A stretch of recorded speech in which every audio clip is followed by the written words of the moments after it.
चंद्रपुर और पामगढ़ दो विधानसभा करके आऊँगा और अब लगभग 40 विधानसभा कंप्लीट हो जाएगा।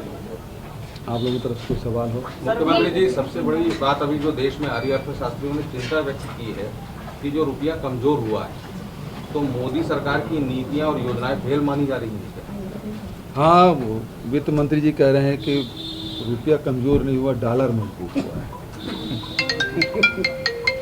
मतलब देखिए, इसकी जो नीति है ये अब 3-4 साल उनके बीत गए। इस पंचवर्षीय में ऐसी कोई योजना जनता के लिए लाए नहीं। पिछले पंचवर्षीय में नोटबंदी और जीएसटी लाए थे, उसका खामियाजा पूरा देश भुगत रहा है।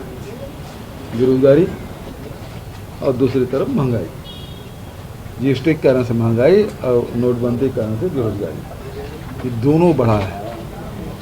और किसान अलग परेशान हैं, नौजवान अलग परेशान हैं, रोजगार कहीं मिल नहीं रहा है, किसानों को दाम नहीं मिल पा रहा है। और ये अभी जो स्थिति है देश में और पूरी दुनिया में, उससे उबारने का एकमात्र रास्ता है वो गांधी का रास्ता है, तो स्वावलंबन की ओर बढ़ने की बात कर रहे हैं।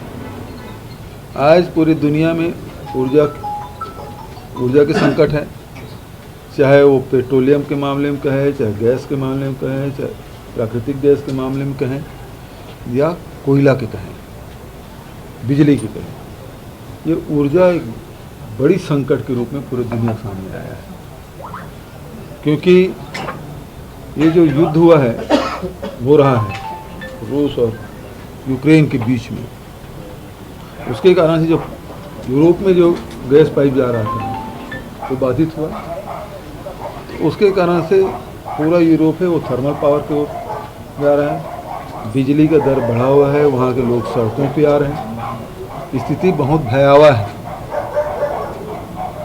तो ऐसे इनके बीच में उसके कारण से जो यूरोप में जो गैस पाइप जा रहा था वो बाधित हुआ। तो उसके कारण से पूरा यूरोप है वो थर्मल पावर की ओर जा रहा है, बिजली का दर बढ़ा हुआ है, वहाँ के लोग सड़कों पे आ रहे हैं, स्थिति बहुत भयावह है। तो ऐसे स्थिति में कोयले के भाव बढ़ने वाला है, पूरे बढ़ भी चुका है। विदेश से जो कोयला आ रहा है वो 18,000 20,000 रुपया प्रति टन के हिसाब से आ रहा है। तो ऊर्जा महंगा होगा, पेट्रोल और डीजल के भाव की स्थिति में आपको सब पता है, ये भाव बढ़ने वाला है। दूसरा, यूक्रेन है वो पूरा गेहूं सप्लाई करता था यूरोप में, तो खाद्यान्न का संकट अलग से है। और इसी कारण से भारत सरकार ने क्या किया, जो खंडा यहाँ से चावल टंकी जा रहा था उस पर निर्यात पे बैन लगा दिया। निर्यात बैन होने के नुकसान हमारे छत्तीसगढ़ के किसानों को हुआ। अभी बरसात में मंडियों में जो धान 1900 से 2400 रुपये प्रति क्विंटल के हिसाब से बिक रहा था, 300 रुपये गिर गया। ये एक तरफ किसानों को भी परेशान कर रहे हैं, किसानों को दाम भी नहीं मिल रहा है, ऊर्जा बढ़ेगा और रोजगार के संकट तो है ही। तो ये इसके एकमात्र जवाब है वो महात्मा गांधी का रास्ता है।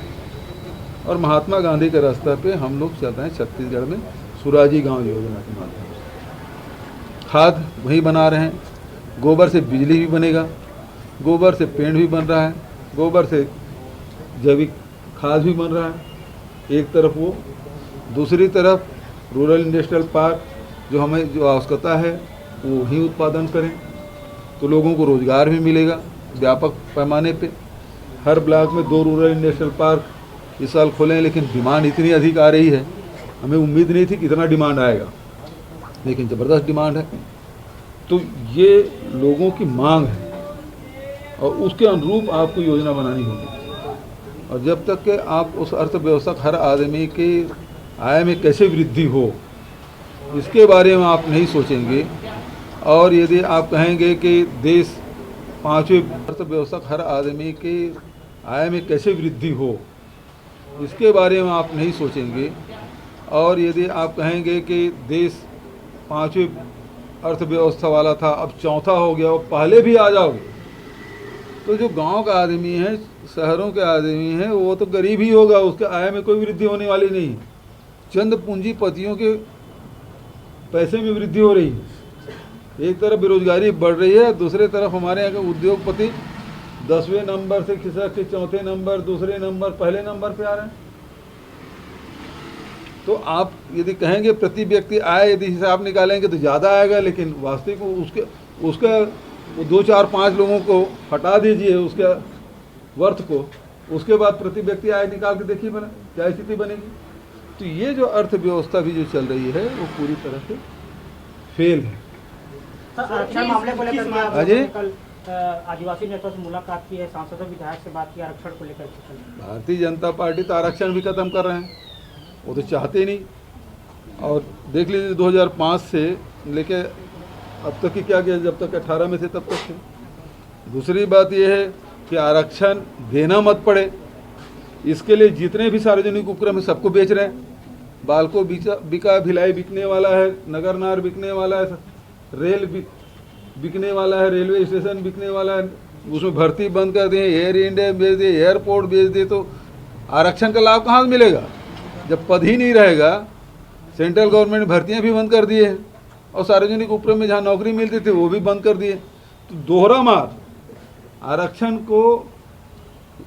का लाभ अनुसूचित जाति, जनजाति, पिछड़े वर्ग, महिला को ना मिले, इसके लिए वो ये सब खत्म कर रहा है। सर, 21 मार्च को महासमुंद में किसान मोर्चा बैठक करने वाली मुझे पता है। नहीं भाई। ये मध्य प्रदेश में एमबीबीएस की पढ़ाई हिंदी में होगी अब से। क्या छत्तीसगढ़ में भी इसके लिए कोई कवायद? पहले पढ़ाई शुरू होने दीजिए, उसका अभी एक प्रदेश शुरू किया है तो उसका लाभ हानि देख लेते हैं, उसका छात्रों में रिएक्शन देख लेते हैं, वो अडाप्ट करते हैं तो हम लोग भी करेंगे, और नहीं तो वो एक्सपेरिमेंट कर ही रहे हैं।